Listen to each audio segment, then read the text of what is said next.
Welcome to Metaphysical Soul Speak. I'm your host, Elena Fox Starks.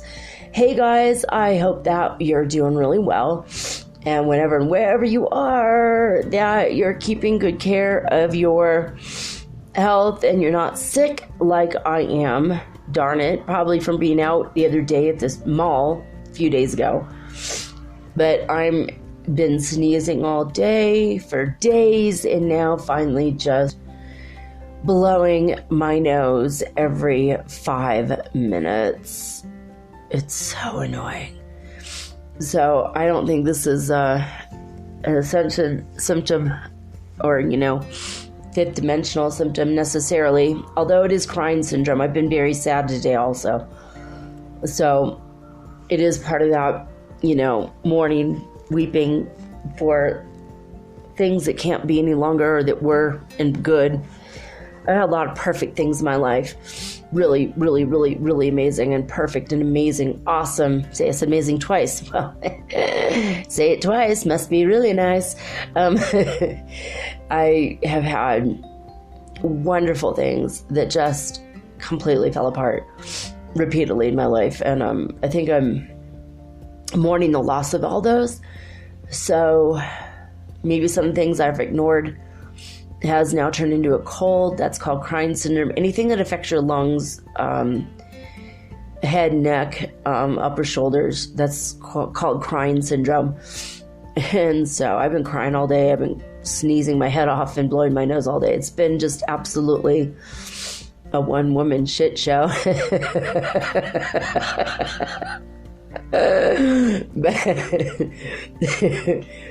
But I wanted to let you guys know that whenever and wherever you are in the world today, if you find yourself in a similar situation, or if you find yourself with a fever, you want to bring it down.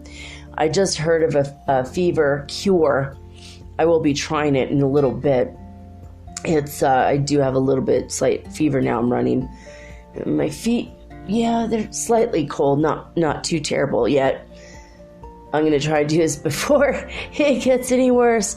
But there are many things like, ginseng and mint tea, any mint, actually peppermint, spearmint, all the mints do this. Will bring down a fever. They're febrifuges. They will take down a fever. But this was a very interesting German cure I heard from a lady in Germany say to one of my friends on Facebook. I'm never on Facebook.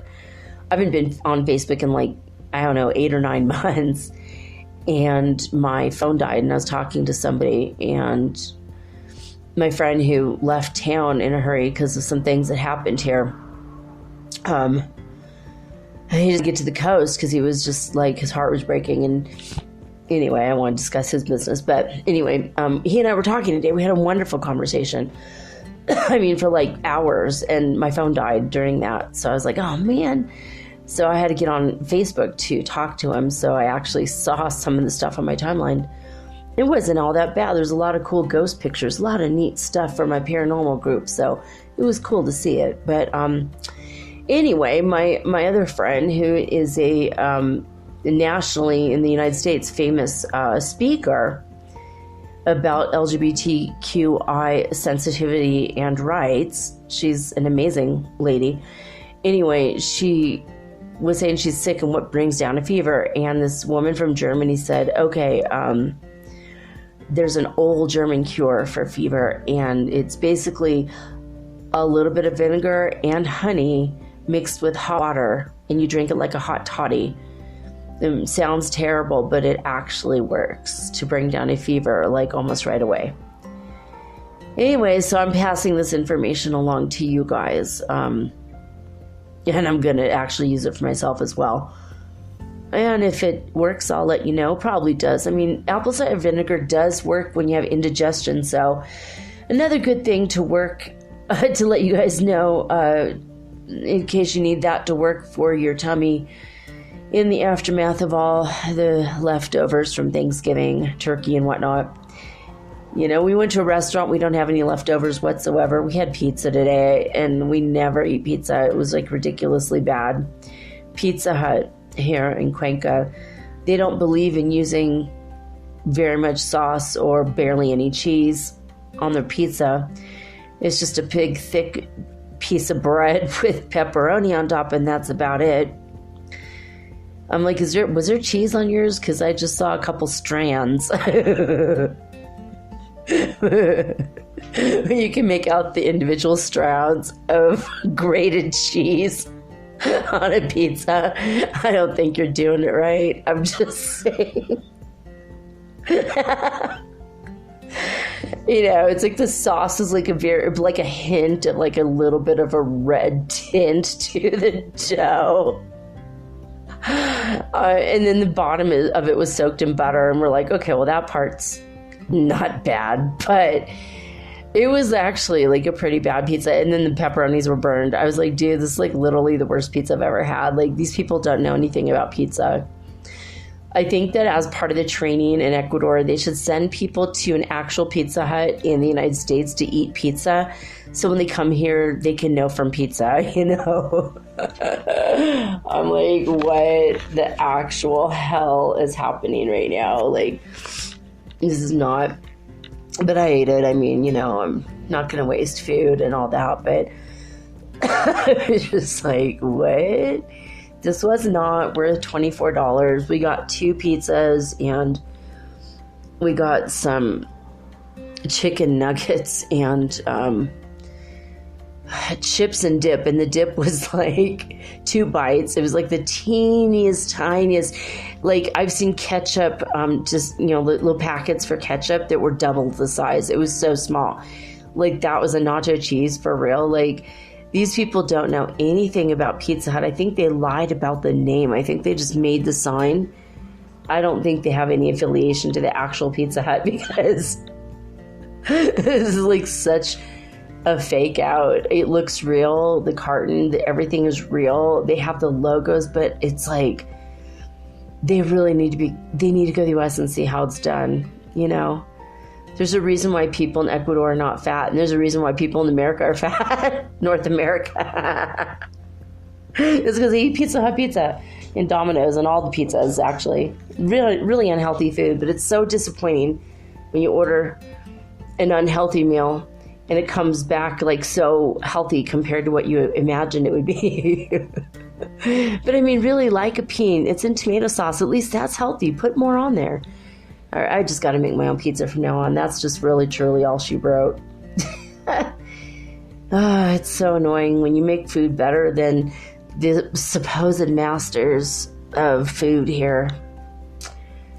I don't know. I shouldn't complain about it, though. I'm grateful that at least I had the money to pay for it and blow on pizza that wasn't all that. And I'm grateful I also didn't have to cook, especially while I'm sick. And I'm grateful for all of it anyway. So there it is. Anyway, I don't even know what I'm doing here. I am really feeling sick, like so lousy. I've been waiting for like 12 hours to do the show, and like literally all day long I've just been blowing my nose every few minutes. I took an allergy pill. That's why I'm even able to talk to you guys. I might have to pause it to blow my nose, but it's the only reason why I'm not constantly blowing my nose right now. Totally ridiculous. I guess it's just crying syndrome, honestly. I was like thinking about my mom, and I was trying to remember when she died, and I'm like, I think she died right before Mother's Day in May a couple years ago, and I was right. At least I remembered the month and this today, and I wasn't remembering it the past few months. It's like, you know, how you repress things that are super unpleasant and so sad. So, But I saw the ET commercial for Xfinity. I don't want to promote them because, they don't pay me or whatever, but have you guys seen that commercial? I mean, it's like a movie. Go look up new ET commercial on YouTube and you'll say Xfinity. It's on the Xfinity channel. Oh my God. It's like the original ET movie, ET the extraterrestrial. If you haven't seen that movie ever and you're like a millennial, seriously go see that movie right now. Like, you probably want to go and just buy it because you're going to want to see it again and again and again. It's one of my kids' favorite movies. I literally bought it on VCR or VHS, for VCRs. I can't remember what that is, so long ago. I bought it when I was like 24 so that I could show it to my future children, and my oldest was born when I was 31, so I held on to that thing for 7 years, and then another 4 years went by, so like 11 years before my oldest saw it, and and then I showed it to my youngest, and both my kids love that movie. They're like, oh my God, this movie. So we watched it a lot. It's just one of those movies you're never gonna not want to see. And when it first came out in the theaters, it was incredible. I was like, I want to meet aliens so bad. I want to meet an ET so bad. One that looks like him or one that looks like someone else. It's like, I want to meet them. I want to have them in my house. I want to know stuff and learn stuff about them. I want to know about their home planet. It was like ridiculous how obsessed I was with ETs, probably because I am an ET. I know now I'm a starseed and I've lived all over various galaxies, but that movie was just so amazing. Steven Spielberg, he did a perfect job. And so I was seeing the movie in the movie theater with my mom and my stepdad and my little sister Tina. And then we went and then we might have stayed in the theater and saw it twice in a row, like I did with Star Wars. And then when it was re-released, we saw it again. And then we took my grandma to see it. And then when it was, actually we took my grandma to see it. My mom and I took my grandma to see it right after I'd seen it like once or twice with my stepdad and my sister also. And then it was just my grandmother and I. We took my grandma to see it. And then we went to see it again when it was re-released. I mean, Steven Spielberg was smart. He didn't have it released on beta. Do you remember VHS and beta? Like, that was like ridiculous. He didn't have it released on any of those for a long time, and he had it re-released in theaters like 2 or 3 times, and people went to see it every time. It was like ridiculously awesome, and to see it on the big screen like that so many times, and it was just part of me. After a while, that movie became a part of me, showed me a different side of the world. And so anyway, this movie, or this commercial, thank you to Cheryl for sending it to me. Cheryl listens to the show too, and she and I were just starting to become friends right before I started the show. So she became a fan of the show as well, and we have a mutual friend in common who was the executive producer for Experiencers, about stories about people who were abducted or contacted, contactees, experiencers of people that were, ETs. So anyway, so I met her through Janet, and anyway, just incredible. This commercial is like 4 minutes and 20 seconds long, something like that, and it's absolutely incredible. It's literally like a movie. I sent it to my ex-boyfriend in Lima, who does not understand English, but you don't need to even understand the language of it to see the language of the heart that's displayed through the whole thing. He sent me several emojis of crying, the crying emoji. Like, it just brought tears to his, and so I know that movie really affected him too when he was a kid. And same thing with me. I mean, that movie was just, oh my God, totally incredible. And I think the actor who acted in the commercial is the guy who actually played Elliot when he was a kid. You know, Elliot from E.T. It's like so incredible. I'm like, oh my God, this, please go see it. You gotta go see it. It's like worth your 4 minutes and 20 seconds, seriously. Bring Kleenex. And it kind of like sparked a whole bunch of like, just, I've been just sad all day, crying and crying and crying. That, I don't know, I think I was already a little bit weepy, but then I saw that and I've just started missing my mom so much, and my stepdad and my sister, and I sent it to my sister. She's like, oh, I already saw it. I'm like, psst. Yeah, thanks. She could have like lied and said, oh, thank you, it's so beautiful, but now forget it. I do love my practical sister. She should have been born a Virgo, but she's a Leo, very, very Leo. It was a very practical answer. Oh, I've already seen it. Thanks for the utilitarian answer, Tina. I sent it to my stepdad, and he never reads any of my messages. Since my mom died, he hasn't felt obligated to me at all, so I don't know. He talked to me for about a week after she died, and that was it. So it's been like 2.5 years since he said a single word to me, like the rest of my family. All of my families. Like, why did God give me so many families and so many family members, so many parents? I had 6 parents all together, and none of them really, I mean, the ones that are still alive, they don't really talk to me. Some of the ones that are dead still actually talk to me more now. But, I don't know. I hate the life rejection theme. It's just so irritating. It's all my fault, too, so I take full responsibility for it, but whatever. Oh, boy, I was so dumb in heaven. Thinking this would be the best thing for me. Ooh. Have you guys ever, like, look at the way your life has gone and said, boy, when I get a hold of myself up in heaven, I'm gonna, oh, it's just me, but yeah, it was me with the amnesia of how crappy this world could actually be, and how much worse it's going to get than what you imagine. You always imagine it's so much better than it actually is. And that's the same thing once you're here too, same thing. You imagine everything so much better than it actually is. And sometimes, at least me, I try to have a sunshiny, Pollyanna-y type of,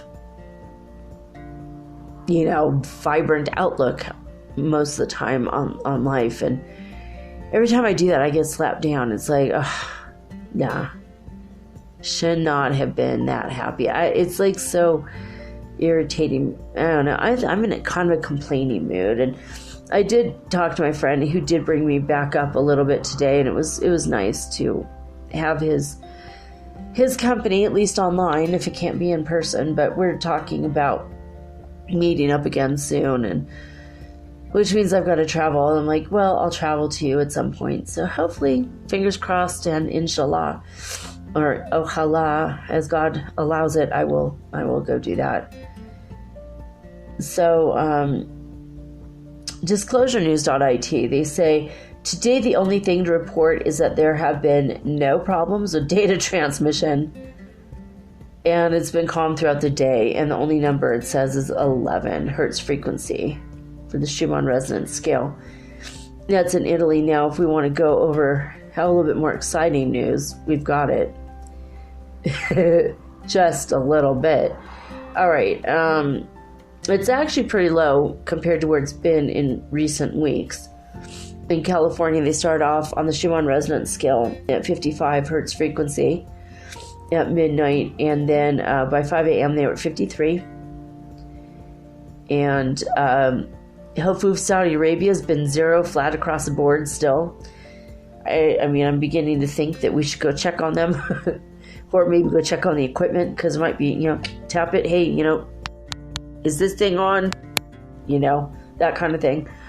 Sorry, I hope that wasn't too loud in your ear. I tapped it very slightly. In Lithuania, they started off at 83 Hertz frequency and went up to 85 by 5 a.m. Not that big of a deal. It's significant. Obviously, it's still in the 5th dimension. Alberta, Canada, has started off at 73 Hertz frequency and went down to 70 Hertz frequency by 5 a.m. And again at midnight, Northland, New Zealand started off at 35, very low for them. And by 5 a.m. they were at 45 or 47. So, now Hulului has always been the winner lately. Today is no exception, even though they're low compared to where they've been. They were at 132 Hertz frequency at midnight, and by 5 a.m. they were at 138 Hertz frequency. So there's that. Oh, now the allergies pills kicking in, and now I feel like I'm going to fall asleep. Have you guys ever seen those cartoons, Tom and Jerry? And they're really sadistic and evil and mean, and I think it's child abuse to show it to your kids. I started to show it to my kids, and I'm like, oh my god, this is too violent, forget it, we're not watching this one, you know? I was like, why do I remember it being so great? And now I'm like, wait a minute, this is like really mean. And I think I felt uncomfortable with it as a kid, but then I forgot about that. Like, nope, we're going to go back to the Flintstones and the Jetsons. And even the Jetsons, the boss is a big fat bully, even though he's short. He's really, really a mean head. But, yeah, and Tom and Jerry, how Tom didn't want to fall asleep because he had to keep an eye on that mouse. So he puts toothpicks in his eyelids to keep his eyes open.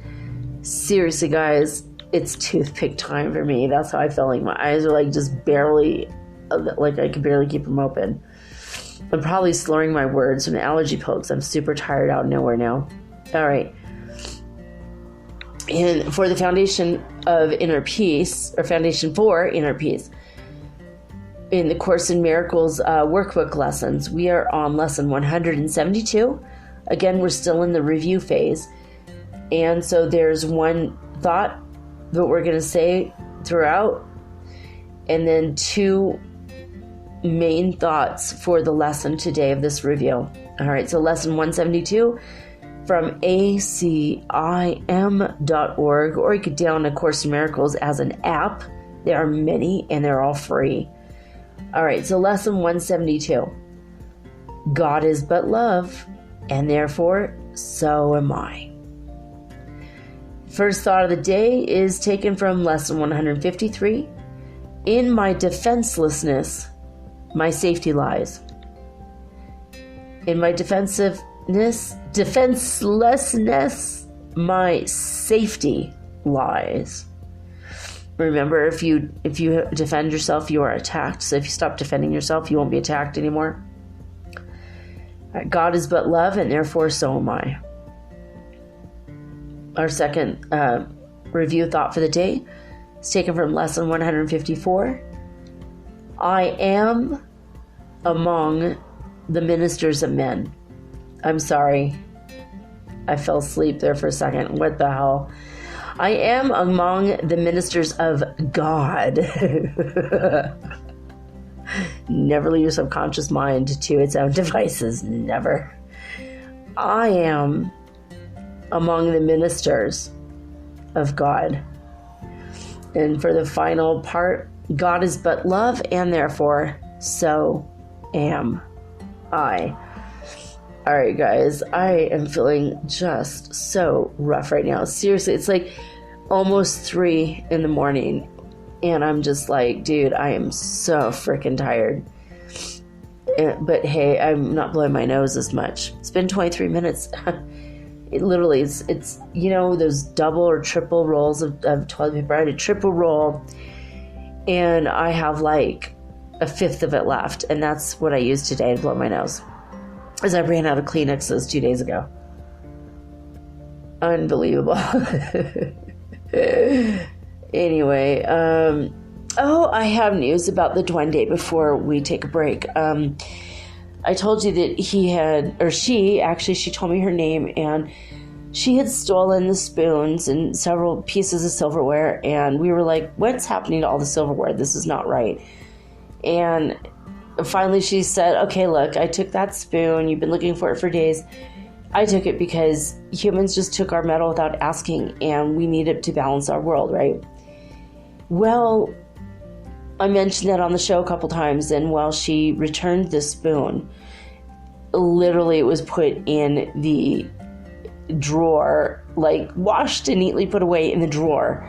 That's where my son found it. He freaked out because we had not done dishes that day. We knew that all of our silverware, what's left of it, was in the sink, getting ready to be washed.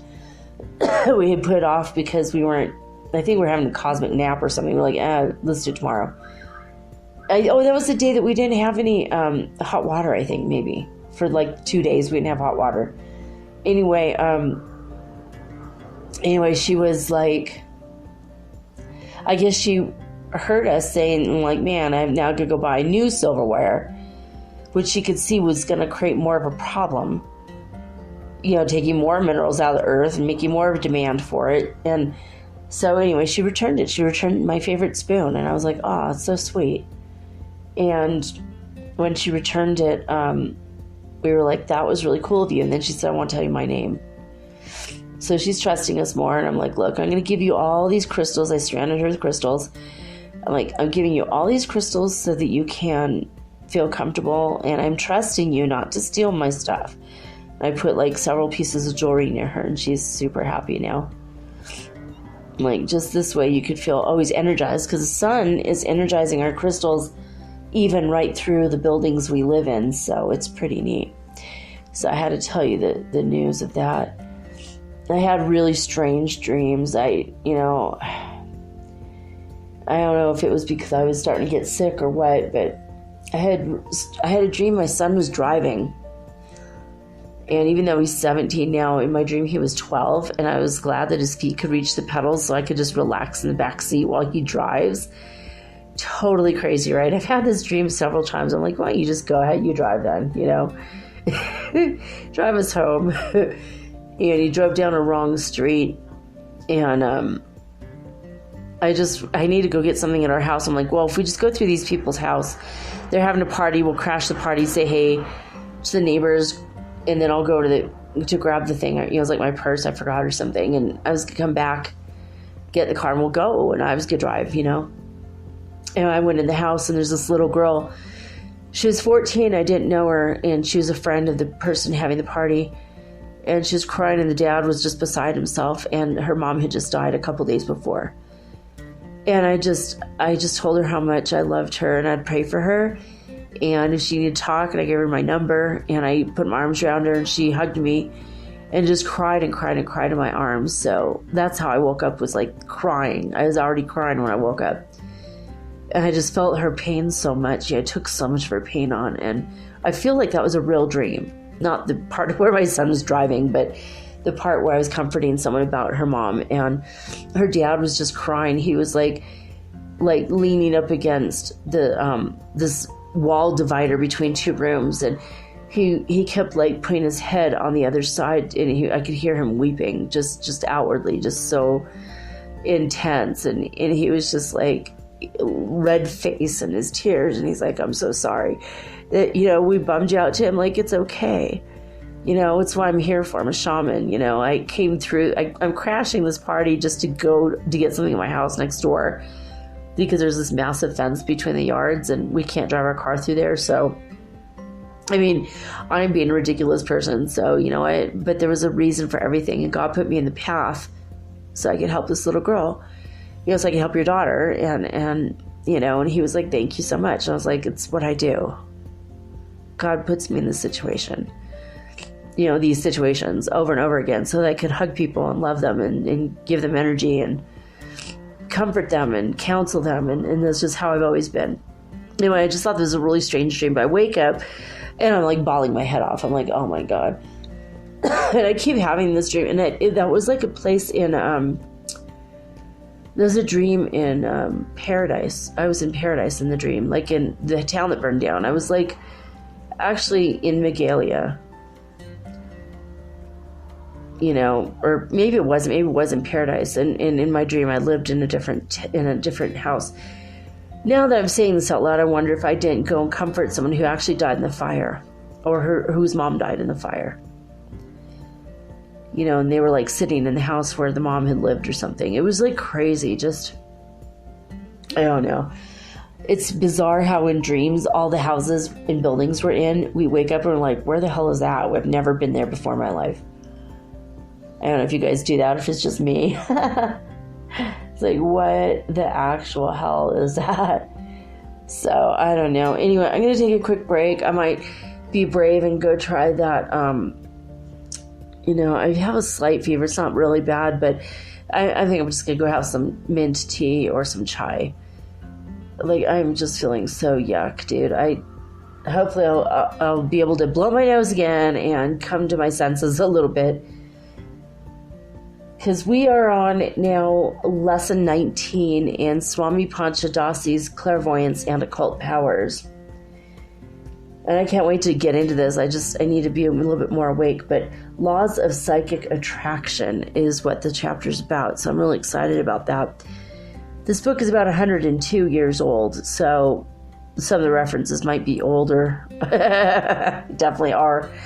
So take it all in, but remember the time in which it was written by William Walter Atkinson, for real, but he went by Swami Panchadasi, so he wouldn't get in trouble with his original profession, which was to be a lawyer. So, I don't know what else I can say. But, I'm already starting to have to blow my nose, so I'll be right back after this message. Oh, and by the way, it's December 1st when I'm recording this, thank God. Oh, thank God, November's over. Thank God. And if you guys have it in your hearts to pray for my cousin Christy, she hurt her leg and her cat just died, and her kids are sad. So her kids are all grown now, but they're still sad. That was their cat, and it was her cat, but her youngest kid is bummed about it too. So please I just send some prayers my cousin Christy's way. Thank you for that. All right, I'll be right back after this message.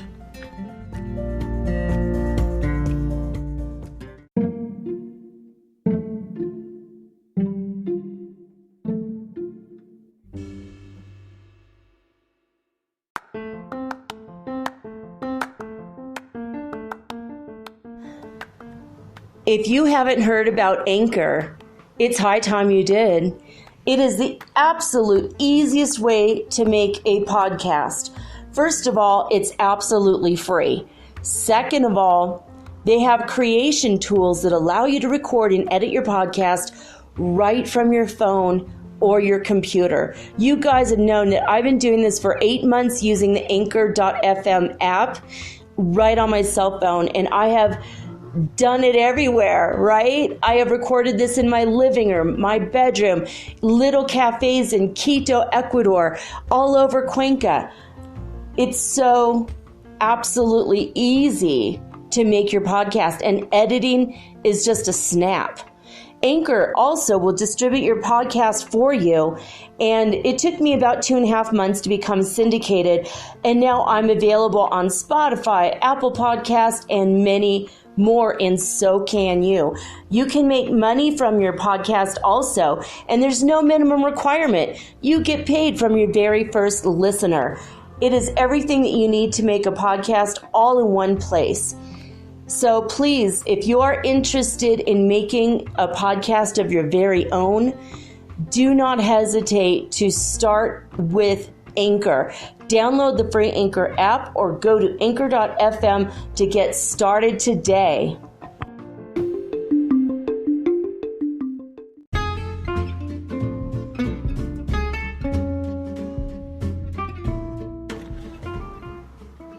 Metaphysical Soul Speak is run on sponsors and listener support. This means listeners like you. If you are so inclined to support my efforts and my little podcast, please visit me at anchor.fm/metaphysical and pledge an amount of your choosing today. Thank you.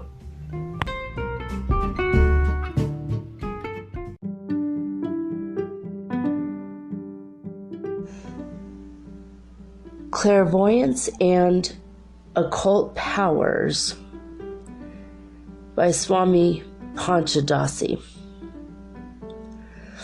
This is lesson 19. I'm going to try to get through it without sneezing or blowing my nose. It's been hours since I did the first part of the show. I've had several cups of tea. And I'm not as tired, not falling asleep as much. Hopefully. Have you ever had a cold where you felt like the front half of your head weighed like 10 pounds more than the than the rest of your head? All right. That's where I'm at right now. All right. So lesson 19, laws of psychic attraction. The third phase of psychic influence is that which may be called indirect psychic influence, in which psychic induction is manifested in the minds of other persons coming in contact with the thought vibrations of the person manifesting them, although no deliberate attempt is made to influence the mind of any particular person or persons. Closely connected with and involved in this phase of psychic influence is that is that which is called the psychic law of attraction. So closely are these two connected that I shall consider them together in this lesson. The fundamental principle of this phase of psychic influence is the well-known psychic fact that mental and emotional states not only induce similar vibrations in those who are similar attuned on the psychic vibratory scale, but also tend to attract and draw to the other persons who are vibrating along similar lines, and also tend to repel those who are vibrating in an opposing note or scale of psychic vibration. So it's like basically also the law of like attracts like. In the preceding lessons, I have shown you how by induction we tend to arouse in others mental and emotional states similar to our own. But there is a law in effect here which must be noted if you wish to thoroughly understand this phase of psychic influences. Omitting all technical explanations and getting right down to the heart of the phenomenon, I would say that the general principle is this. Psychic induction is difficult in proportion to the opposing quality of the characteristic mental and emotional states of the person affected, and easy in proportion to the harmonious quality thereof. That is to say, in plain words, that if a person's habitual thought and emotions are along the same lines that you are trying to induce in him, you'll find it easy to induce the same in him. If, on the contrary, they are of an opposing nature, you'll find it difficult to so influence him. The many degrees of agreement and difference in the psychic vibrations of persons constitute a scale of comparative response to any particular form of mental or emotional vibrations. It is hard to change the spots of a leopard or the skin of an Ethiopian. What the hell did he say that for? As we are told on ancient authority, that's what, racist? That's like a really rude thing he said. I mean, I'm sorry, I even read that out loud. Do you guys feel offended by that? That's like, ugh. I'm sorry I read that out loud. I'm going to keep going. No, please disregard that part. We'll just say it's hard to change the spots of a leopard, period. It's almost as difficult to change the characteristic mental and emotional states of a person by psychic induction, except after long and repeated efforts. On the contrary, let a person have certain characteristic mental and emotional habits, then these may be aroused in them with the greatest ease by means of psychic induction. For instance, If a person is characteristically and habitually peaceful, mild, and calm, it will be very difficult to arouse in him by psychic induction the vibrations of anger, fight, and excitement. On the other hand, if the other person is combative, fierce, and easily excited to wrath, it is the easiest thing possible to arouse those feelings in him by psychic induction. So much for ordinary psychic induction. So much for ordinary psychic induction. Let us now consider indirect psychic induction, in which the same principle operates. In indirect psychic induction, that is to say, in cases in which psychic vibrations are aroused by induction without deliberate attempt or designed to influence any particular person or persons, there is noted the manifestation of a particular law of attraction and repulsion along psychic lines. This psychic law operates in the direction of attracting to oneself other persons who, actively or passively, vibrate on the same note, or on some notes or notes in general harmony therewith. In the same way, the law causes you to repel other persons who vibrate on a note or notes in general in harmony or discord to yourself. So, in short, we go through life attracting or repelling psychically others in harmonious or inharmonious psychic relation to us, respectively. And understanding of this law and its workings will throw light upon many things in your life which you have not understood previously. You know what? He's got that part right. That does make sense. All right. You, of course, understand that, I mean, like, seriously, have you guys, let me stop for a minute. Have you guys ever been, like, super attracted to somebody from afar? And then they come near you and they open their mouth and then it's just like, oh yeah, no, forget it. There's something about the vibration in their speech, or there's something about what they're saying, or sometimes when they come near you, it's like they do a little gesture of some sort or give you a look and then you're like, oh yeah, no. And it's not because they're not good looking or whatever. It's because the energy is totally wrong. Anyway, okay. You, of course, understand that you are constantly radiating currents of psychic vibrations, some of which flow out to great distances from you and affect others often far removed from you in space. But you may not always or also know that on the astral plane there is manifesting a similar sequence of cause and effect. A strong emotional vibration or a strong desire or will tends to manifest on the astral plane by attracting or repelling others in psychic harmony or in harmony with you. This phenomenon is not so common as is that of ordinary thought vibrations from brain to brain, but it is far more common than is generally supposed. It is particularly marked in cases of men of strong desire and will and strong creative imagination.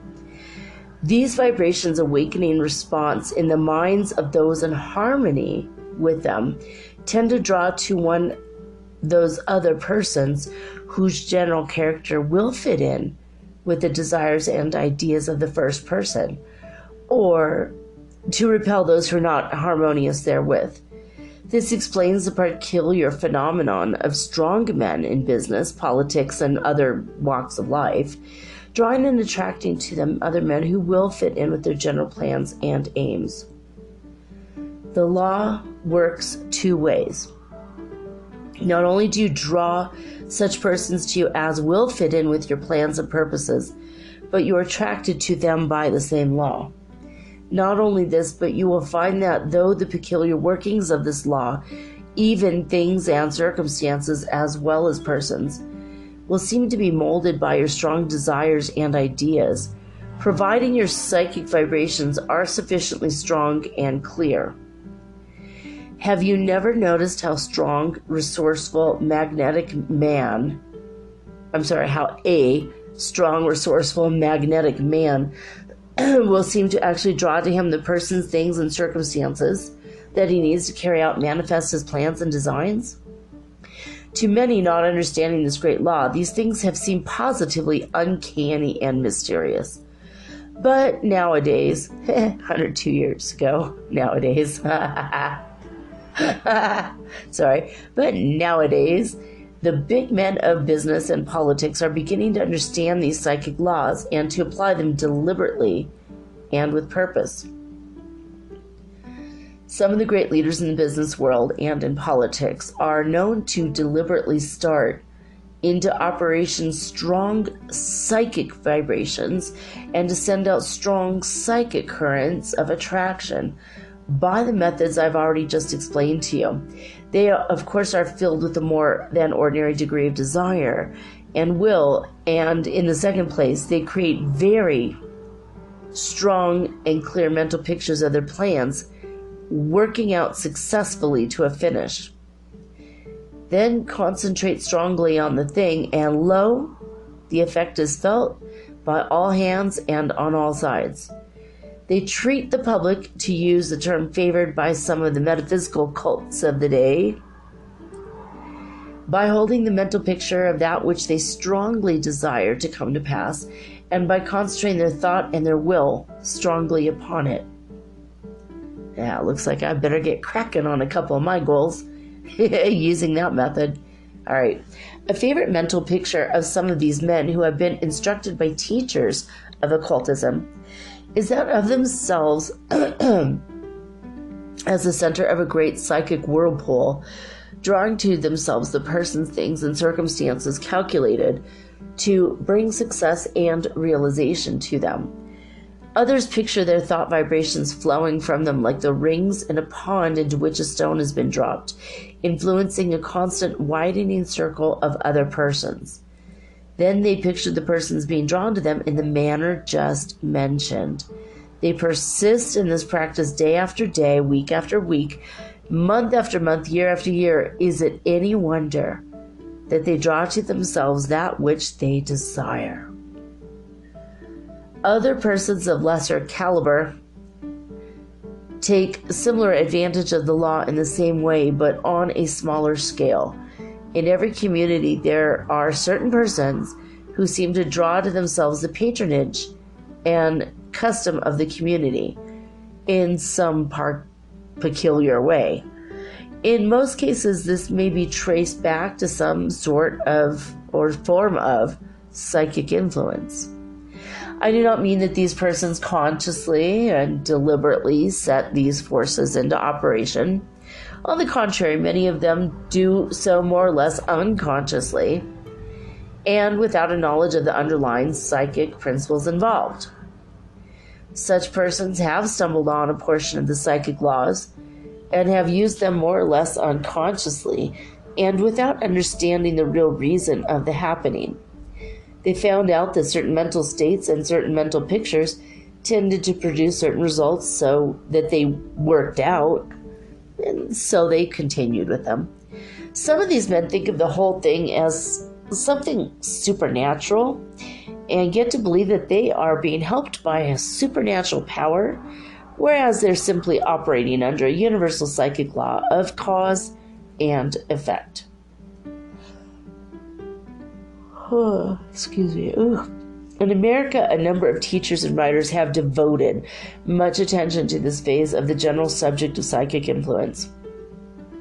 Cults have been formed upon this general basis, the main idea of their followers being that of attracting financial and other success by means of this phase of psychic force.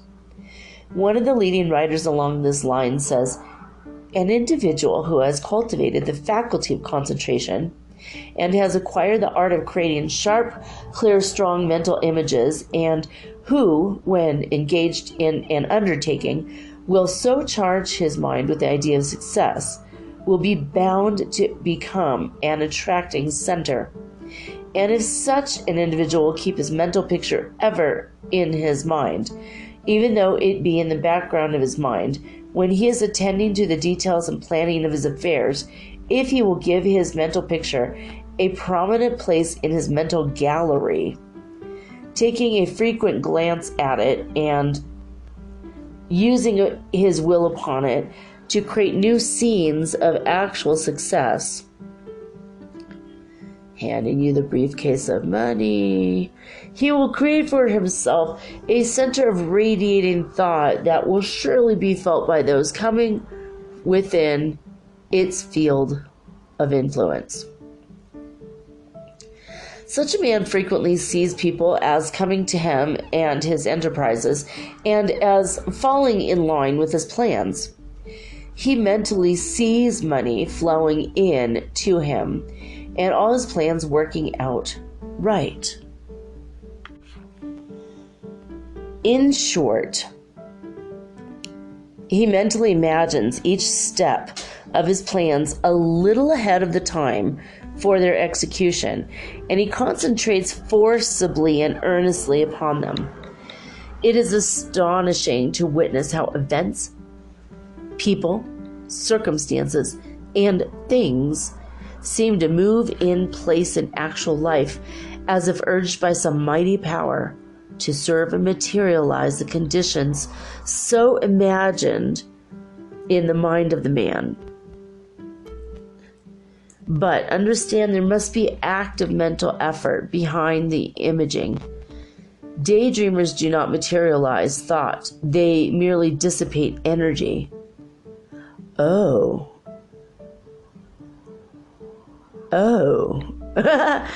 Did you have, like, a light bulb as bright as the sun go off above your head? Because I did. Maybe I'm hallucinating with this cold, or maybe I just got something I didn't know before. The man who converts thought in activity and material being throws energy into the task and puts forth his willpower through the pictured image. Without the rays of the will, there will be no picture projected, no matter how beautifully the imagination has projected it. Rays of the will, Thought pictured in mental images, then vitalized by the force of the desire and will, tend to objectify themselves into material being. The student will be interested in reading and hearing the various theories and explanations given by different writers and teachers to account for the phenomena of psychic influence. Once he has grasped the real scientific principles involved, he will be able to see the same in operation in all of the cases cited by the different teachers and writers, and will find that this fundamental principle fully explains and accounts for all of these cases, no matter how puzzling they may seem, or how mysterious they may be claimed to be by those mentioning them. Truth is very simple when we brush away the fantastic dressings which have been placed around it by those who have lacked knowledge of the true fundamental principles. We see the same law or principle operating in very many different ways from those previously mentioned. For instance, we frequently find cases in which one person has a strong desire for a certain kind of assistance in his business or other work. He almost has given up hope in finding the right kind of person, for those whom he's tried have failed to measure up the requirements of the situation. If he will, and he sometimes does, follow the general plan just mentioned, he will set into operation the psychic forces which will attract that person to him and him to that person. In some peculiar way, the two will be thrown together and the combination will work out to the best advantage of both.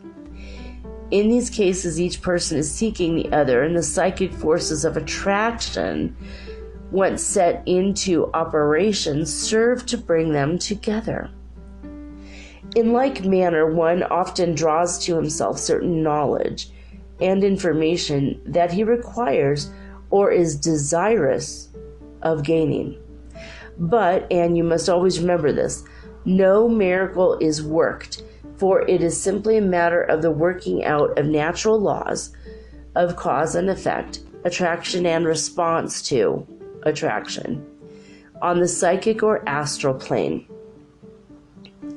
Such a person will accidentally run across some other person who will be led to give him the key to the knowledge he seeks.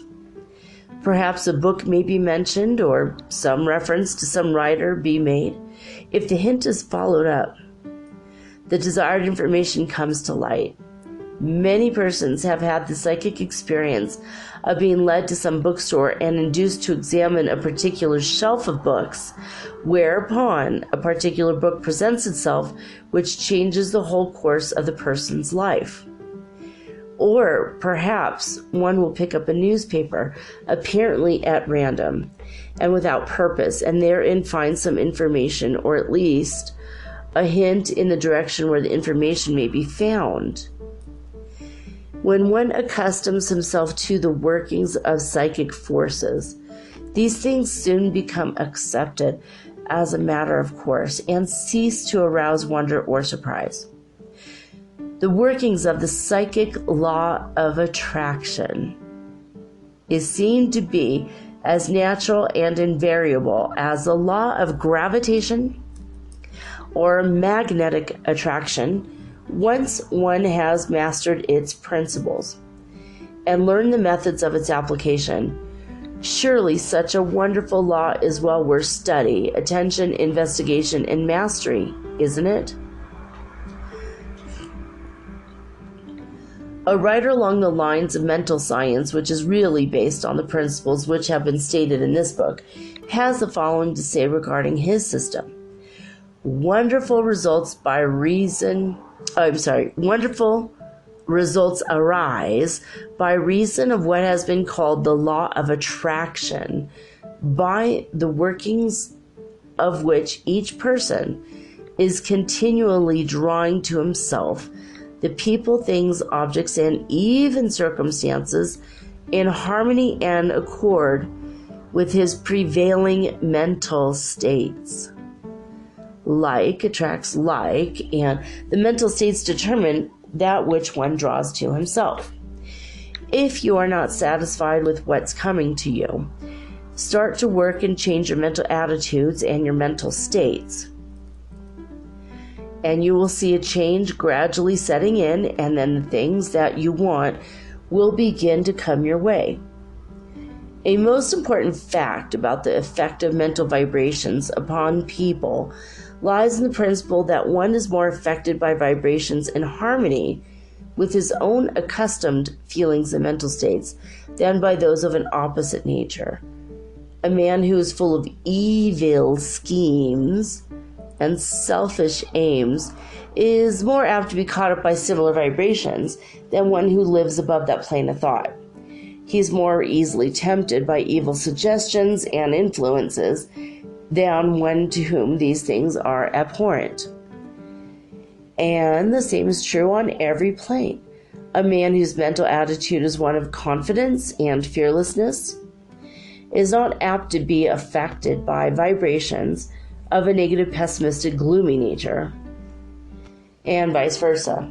So, therefore, if you wish to receive the vibrations of the thoughts and feelings of others, you must place yourself in a mental attitude corresponding with those vibrations with which you wish to receive. And if you wish to avoid vibrations of a certain kind, the best way is to rise above them in your own mind and to cultivate the mental states opposite them. The positive always overcomes the negative, and optimistic mental states are always positive to pessimistic mental states.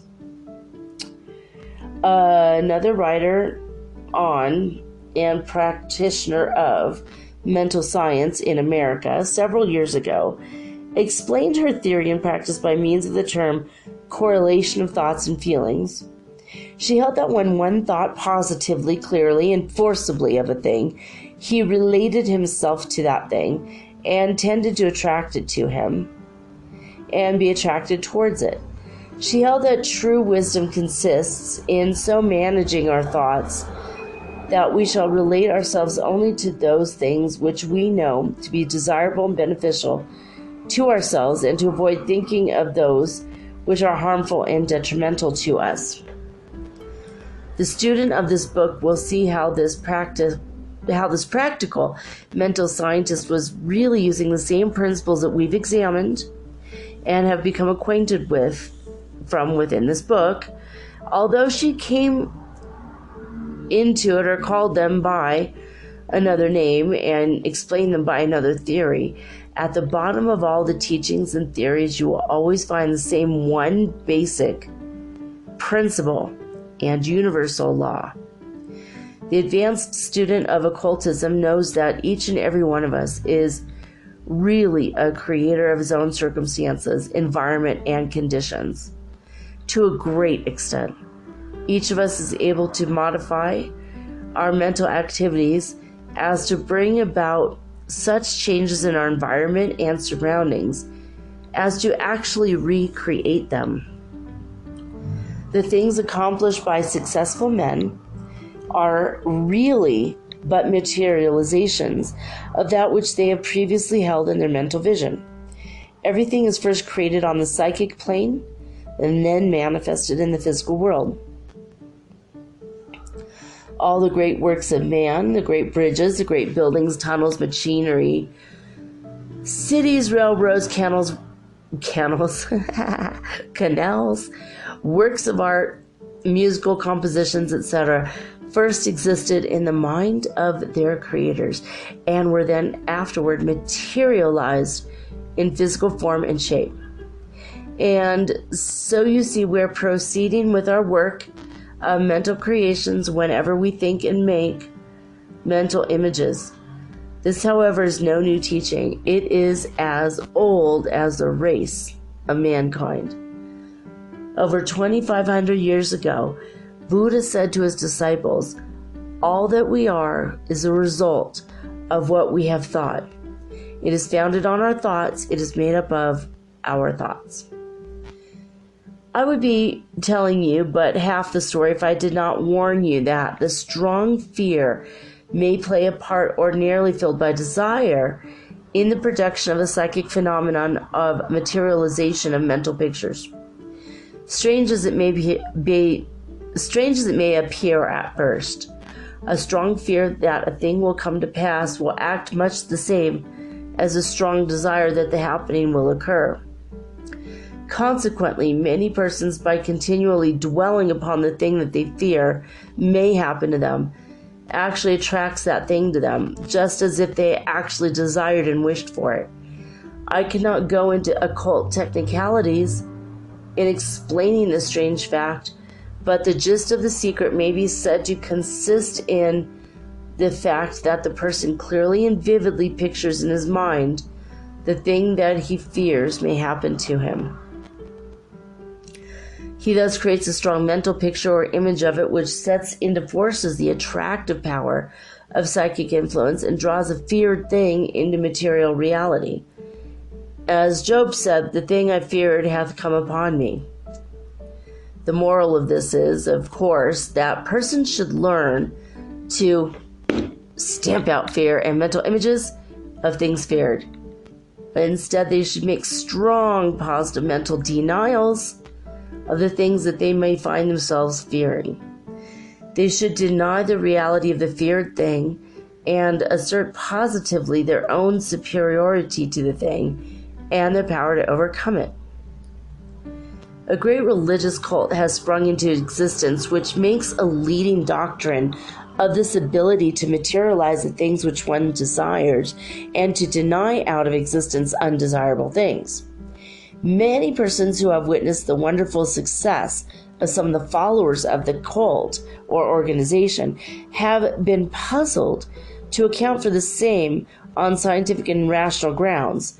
A little understanding of fundamental occult and psychic principles, as given in these lessons, will show the why and wherefore of these strange and wonderful manifestations. In this connection, you must remember that the combined thought of the thousands of persons composing this cult or organization undoubtedly gives additional psychic force to the mental affirmations and denials of the individual member thereof.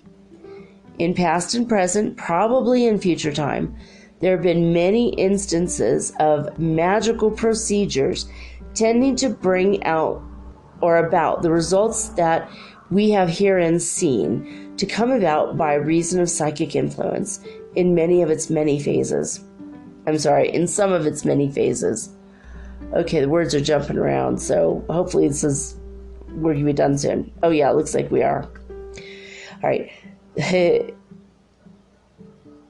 So, okay, the results we have here and seen come about by reason of psychic influence in some of its many phases. These magical procedures have usually been accompanied by incantations, ceremonies, strange rites, evocations, etc., which were supposed to have great virtue in bringing about the desired results. But the true occultists now know that these ceremonies and rites were merely hopes to the imagination and aids to the faith, and thus tended to bring about the psychic phenomena. There was no virtue in these ceremonies themselves, and the same results may be secured by simply following procedure outlined in this book.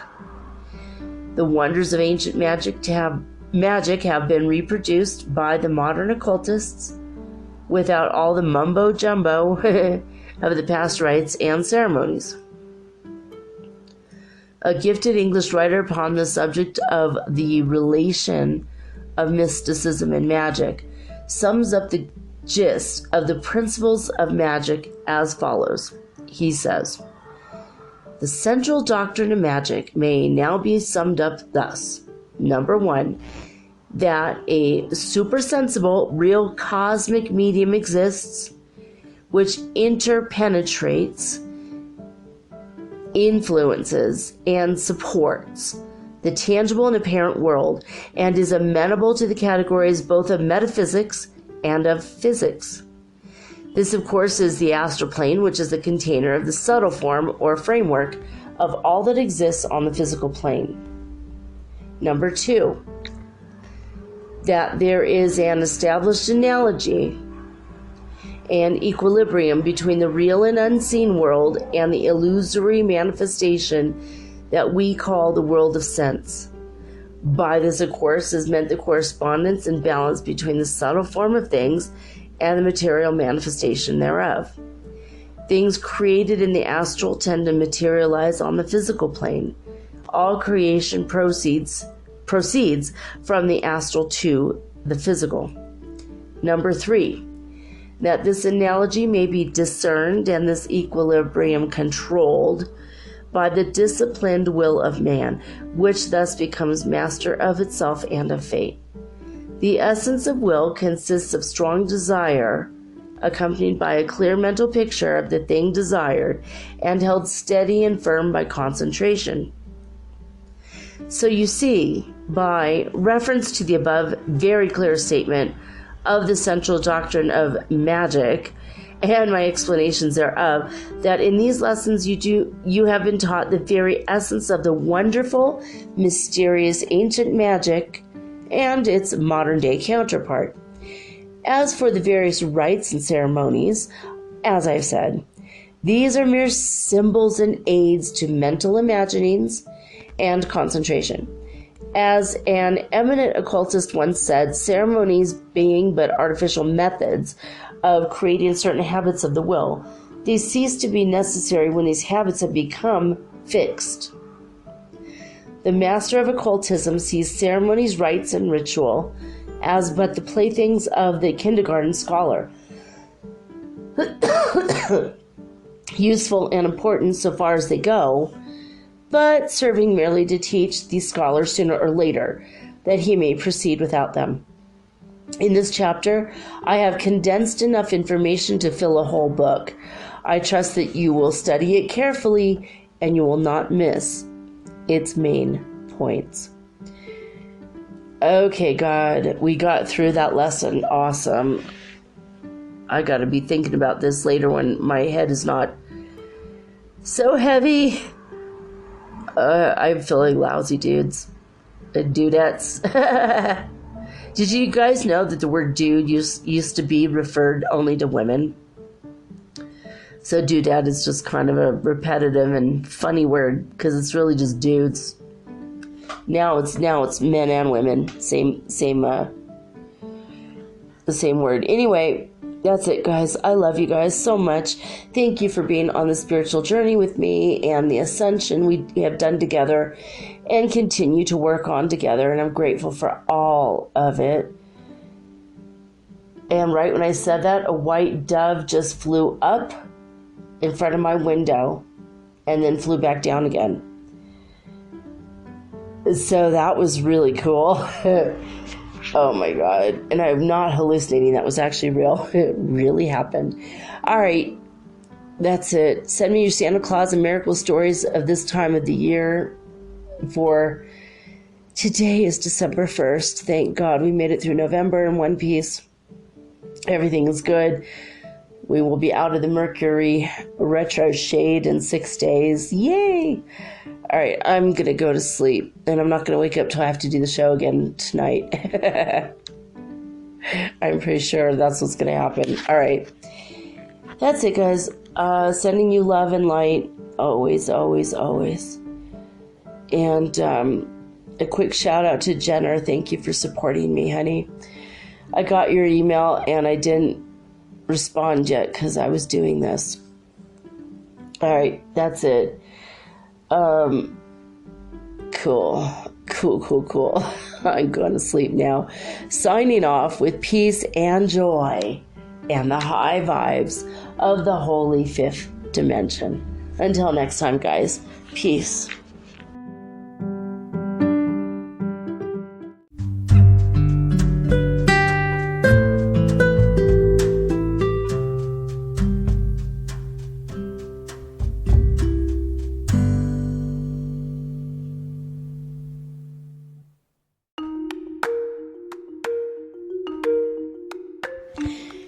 Do you ever wish you could look into the next chapter in your book of life and see what's coming next? What does the universe have in store for you? I can help you with that. I will give you a Celtic cross reading, which is 10 cards, or you can ask me 3 questions, and I use 3 cards per question. So that's 9 cards, or I can channel your higher guidance, or maybe God directly for you. Maybe you want to talk to your dear departed Aunt Edna, because maybe you have a few questions and she was the smartest person you knew. If your deceased relatives are available or your ascended masters, I can channel them for you personally. Let me have 1 hour to show you the future in your next chapter of your book of life. Readings are $75, and it takes me an hour to an hour and a half to complete. And for this price, you will also be hooked up to the healing grid around the planet for free, which means yours truly, me, I will be giving you Reiki 24 hours a day, 7 days a week for the rest of your life. All you have to do is let me know. metaphysicalsoulspeak@gmail.com, and we will explore your future together.